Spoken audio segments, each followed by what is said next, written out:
The Chicago White Sox had an off day on Monday. They will start up a 3-game series against the LA Dodgers on Tuesday night in LA. Can the White Sox be buyers and sellers this coming trade deadline? White Sox starters and relievers could be made available if the White Sox decide to go in that direction and find the right trade partner.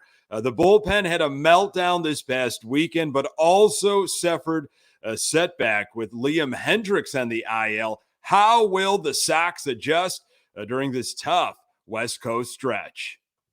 You are Locked On White Sox, your daily Chicago White Sox podcast. Part of the Locked On Podcast Network, your team every day.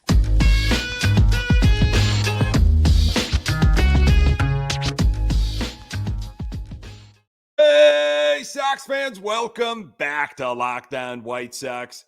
Thank you for making Locked On White Sox your first listen each and every day. We're free and available on all platforms. Follow us on Twitter at Locked On Sox. Also, subscribe to our YouTube channel. Just search Locked On White Sox. This episode is brought to you by Game Time.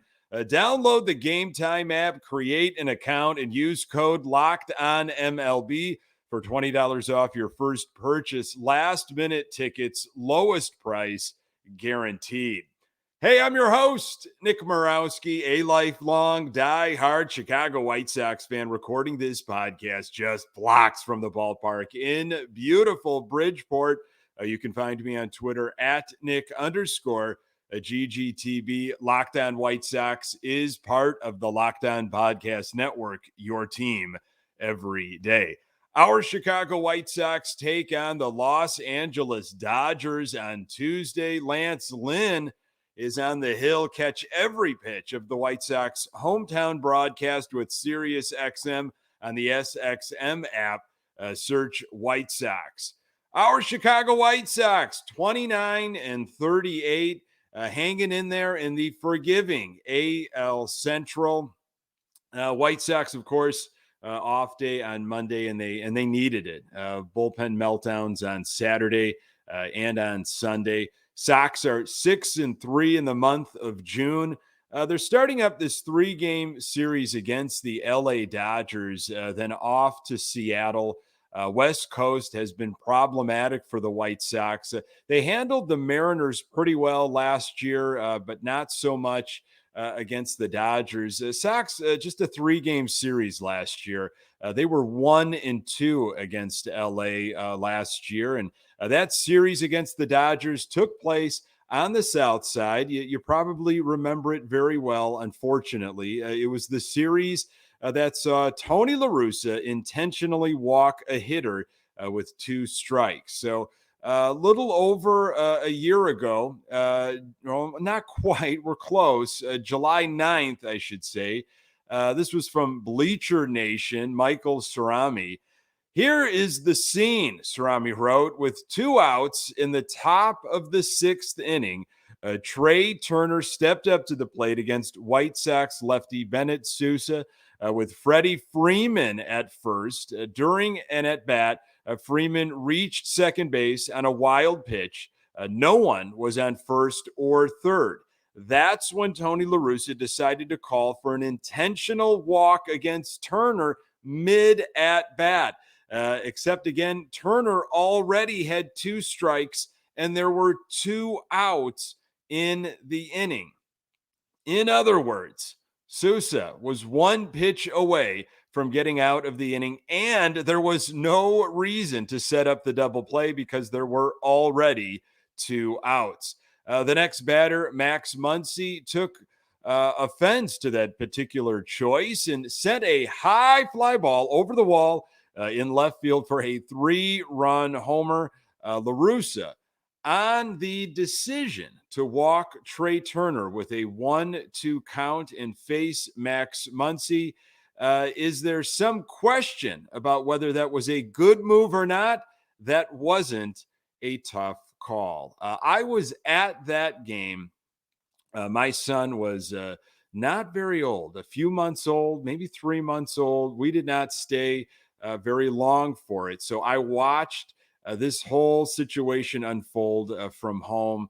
And then, like you probably consumed every article I could find, every video I could find, what the LA broadcasters were saying. It was unbelievable. White Sox got so much national attention for all the wrong reasons.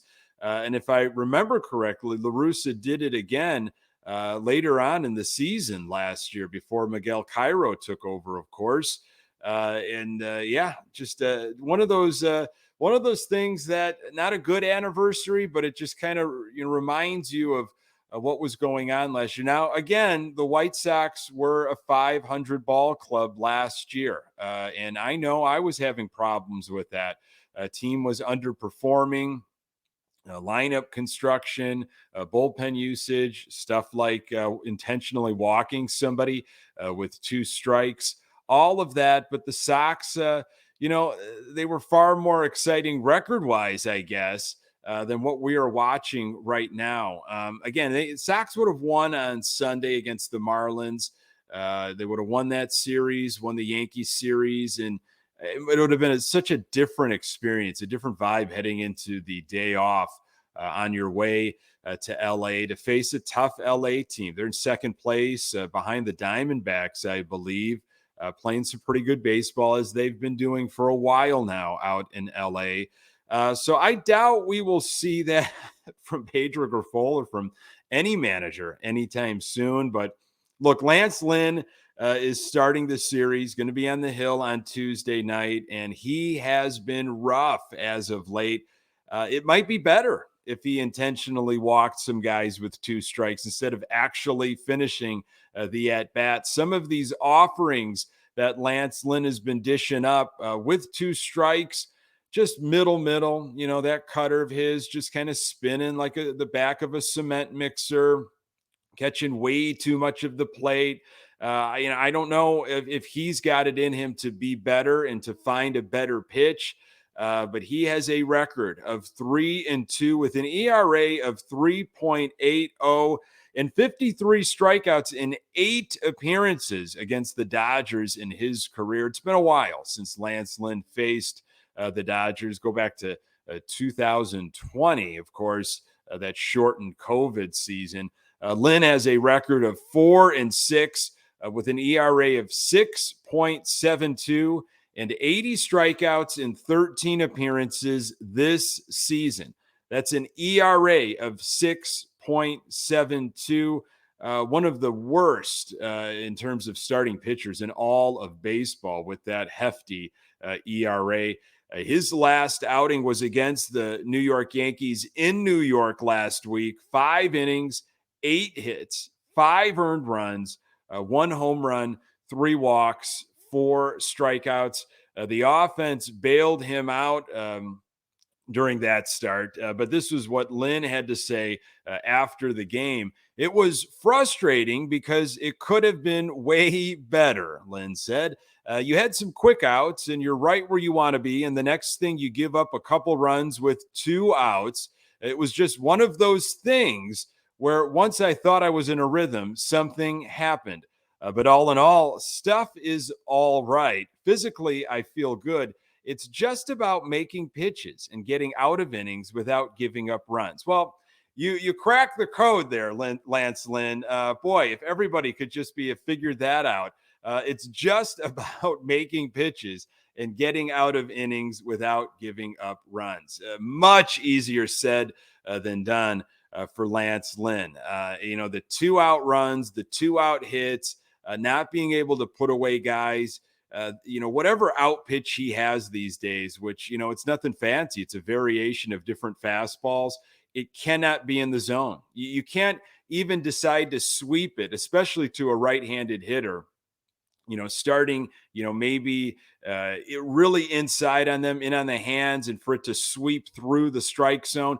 He can't do stuff like that because it hangs. It just absolutely sits there like a meatball. His stuff has got to be low, away, in the dirt. He's got to get nasty with his stuff or go up in the strike zone, which I've seen him play with a little bit, but it cannot catch as much of the strike zone as it has been. It'll be interesting to see how things go for Lance Lynn against the Dodgers on Tuesday. More trade deadline clickbait from The Athletic. And speaking of The Athletic, what did they do to our dear friend, James Fegan? More on that in a moment. Today's episode is brought to you by Game Time. Buying tickets to your favorite events shouldn't be stressful. Game Time is the fast and easy way to buy tickets for all the sports, music, comedy, and theater near you. With killer deals on last-minute tickets and their best price guaranteed. You can stop stressing over the tickets and start getting hyped for the fun you'll have. Game Time is the place for last-minute ticket deals. Forget planning months in advance. Game Time has deals on tickets right up to the day of the event. Get exclusive flash deals on tickets for football, basketball, baseball, concert, comedy, theater, and more. The Game Time guarantee means you'll always get the best price. If you find tickets in the same section and row for less, Game Time will credit you 110% of the difference. Snag the tickets without the stress with Game Time. Download the Game Time app, create an account, and use code LOCKEDONMLB for $20 off your first purchase. Terms apply. Again, create an account and redeem code LOCKEDONMLB for $20 off. Download Game Time today. Last minute tickets, lowest price guaranteed. The White Sox face off against the Dodgers on Tuesday. Catch every pitch of the White Sox hometown broadcast with SiriusXM on the SXM app. Search White Sox. Can the White Sox be buyers and sellers come trade deadline? I want to thank the good folks at Sox on 35th. Thank you for the invitation. I was on their most recent podcast, and we talked about this. Check it out. We talked about it amongst a lot of other topics, but the complicated situation of the Sox maybe trying to buy a little and sell what might not be coming back to them after this season is over. Trying to get something for them, namely Lucas Giolito, while also maybe buying a few pieces, especially for the bullpen, because you know you're going to need that to compete in the AL Central. I mean, you really shouldn't. I'm sorry, you shouldn't have to buy to win the AL Central. If the Sox are going to buy, it better to be they better be buying to win an AL pennant, and I don't see that happening. I don't think they have enough assets. I just don't see it from Reinsdorf and this organization. So can they do both? I don't trust Rick Hahn to do much at all, let alone that. But Jim Bowden had an article in The Athletic talking about the trade market for starting pitching. And he rattled off a list of pitchers, and 3 White Sox starting pitchers landed on this list. Lucas Giolito, of course, has been talked about in just about every article you can find. Bowden's write-up, an impending free agent. Giolito is most likely the starting pitcher to be traded. He's had an up and down season and will need a strong June and July for the White Sox to get the type of return they'd like. Boy, if he's anything like he was on Sunday in that series finale against Miami throughout June and July, I think the Sox will be selling Lucas Giolito. Lance Lynn, I don't know who's interested in Lance Lynn, but here's the write-up. White Sox have a team option for Lynn. 36 years old in 2024, but he'll need to pitch a lot better for them to want to exercise it. Like Giolito, he could be traded if they drop out of it. Dylan Cease, of course, the other name mentioned, talked about quite a bit amongst other national pundits. The White Sox control Cease through 2025 and would have no reason to deal him with. But with such a thin starting pitching market, they might receive an overwhelming trade offer for the 27-year-old who finished second in the AL Cy Young Award voting last year because of the 2+ years of team control. That's an interesting part there. The control, and there could just be a deal that the White Sox just, they can't refuse this deal. This is too good. We have to do it. I don't know what's going to happen throughout June and July. You know, I was surprised with the way they played against the Yankees. Disappointed. It could have gone such a different way against the Marlins, but they are who they are. The Sox are what their record says.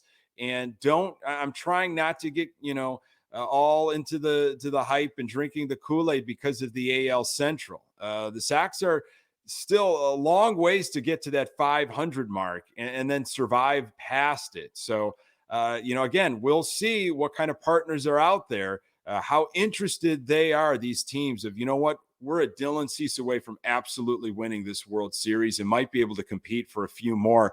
We are going to give the Sox the farm. What teams have that type of farm system and are that close to winning a World Series? That's the big deal here. Bottom line for Bowden, of this entire group of starting pitchers, which he named about 11, only 1 to 3 will probably end up being traded. He also mentioned relievers most likely to be traded. 2 on the White Sox, Kendall Graveman and Liam Hendriks. Speaking of the Athletic, what just a gut punch here. The Athletic announced layoffs and new approach to its sports coverage. This was from the Washington Post on Monday, I should say. The article was from. This is Ben Strauss with the article from the Post. The Athletic, the subscription sports website owned by the New York Times, announced Monday that it was laying off nearly 20 reporters, or about 4% of its journalistic staff. The news was delivered in an email to staffers from publisher David Perpich and executive editor Steven Ginsberg. The note said an additional 20 reporters would be moved from their current team beats to new ones, including regional coverage or general assignment roles.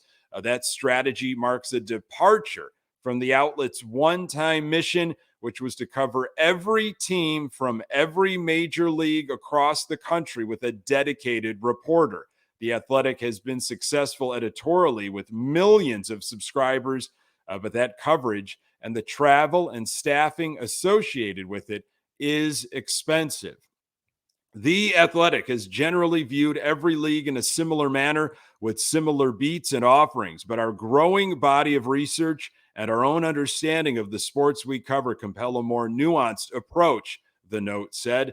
There is no perfect formula for determining which teams to cover, but we are committing dedicated beat reporters to the ones that most consistently produce stories that appeal to both large and news-hungry fan bases, as well as league-wide audiences. Among the cuts are several beat reporter jobs for NBA and MLB teams, including the Philadelphia 76ers, Seattle Mariners, and Chicago White Sox. James Fegan has been the beat writer for The Athletic for the Chicago White Sox for several years now. I got to know him as a guest. He would come on my weekly White Sox podcast, Good Guys Talk Back. Had him on twice a couple seasons ago. Always kind and generous of his time, great sense of humor. He covered this team in a detailed, professional way. I thought of him as the standard. I loved his stories. He wrote with just this fan-centric appeal. He had something interesting that he thought about the White Sox, something happening with their team, and he wrote about it in such a creative and interesting way. It is really sad to hear what has happened with this layoff and to James Fegan. Hopefully, and I know he'll bounce back and someone will gobble him up and they will be better for it. This was from James Fegan's most likely last article about the Chicago White Sox for the series finale against the Marlins. Here's the end of that article. But across a battered Sox clubhouse, you can spot plenty of players trying to come to grips and make things work with what they have. And until they break through, there's a strain on the areas of the roster where things have been working. As a group, it's a tough 2 losses 2 days in a row. So maybe the off day will be good for us, Giolito said. Fly out to LA, get comfortable, get used to the time and jet lag, and get after it over there. James Fegan, boy, what a just job he has done for the Chicago White Sox, covering them. I have had so much value in what he has written And, I have to question my own subscription, whether this is absolutely, I get some value out of the MLB writers helping out and providing some content that I can provide some perspective on for this daily podcast. But that is a real punch to the gut. I appreciated and looked forward to James Fegan's daily articles all throughout the off season, kept me connected to this team, and it was really sad news there. I'm assuming the White Sox will need plenty of relief on Tuesday with Lance Lynn on the hill, but with Liam Hendriks on the IL, the bullpen will need to be reworked. More on that in a moment. So from Daryl Van Scoven of the Chicago Sun-Times, less relief in sight for the Sox. Liam Hendriks going to the IL puts the White Sox in a very tough spot. We were all excited to have Liam back for a number of reasons, bullpen coach Kurt Hassler told the Sun-Times on Monday. First, he came back from beating cancer, and second, he's one of the better relievers in the league. To have a guy like that in the back of your bullpen, it's a huge lift. How long the pen will be without a boost from Hendriks, or who went on the 15-day IL with elbow inflammation Sunday, is unknown, Van Scoven wrote. We're not sure yet, Hassler said. There's some things that need to be taken care of. It's disappointing to have this happen to him, especially with everything he's gone through, to beat that and now have this a little setback. Without Hendriks, it's back to Kendall Graveman getting most ninth inning chances in all likelihood, Van Scoven wrote, although manager Pedro Grifol probably won't hesitate to use Joe Kelly or even Kenyon Middleton and Ronaldo Lopez late if necessary. I rattled off those Joe Kelly numbers in the ninth inning on the previous episode. Not good compared to the eighth, where he's been lights out. But now with Hendriks not an option, what do you do? Guys might be trying to be fit into roles that they're not comfortable with, like we saw at the beginning of the season without Hendriks. Gregory Santos hasn't allowed a run in 6 appearances in his 2-0 with a 1.26 ERA over his last 25. Lopez hasn't been scored on in 12 of his last 15 appearances, and lefty Aaron Bummer has strung 10 scoreless outings in a row. Jimmy Lambert should be coming off the IL soon. With the Rangers, Red Sox, and Angels following the Dodgers and Mariners on the schedule, there will be plenty of work for all. Again, that was Daryl Van Scoven of the Chicago Sun-Times. A lengthy, thorough, very good article, a lot in there on just the effects, the domino effect, really, with now Hendriks. We got excited there for a lot of different reasons, of course. Gave us that anchor in the ninth, and other guys could shuffle and find a more comfortable role.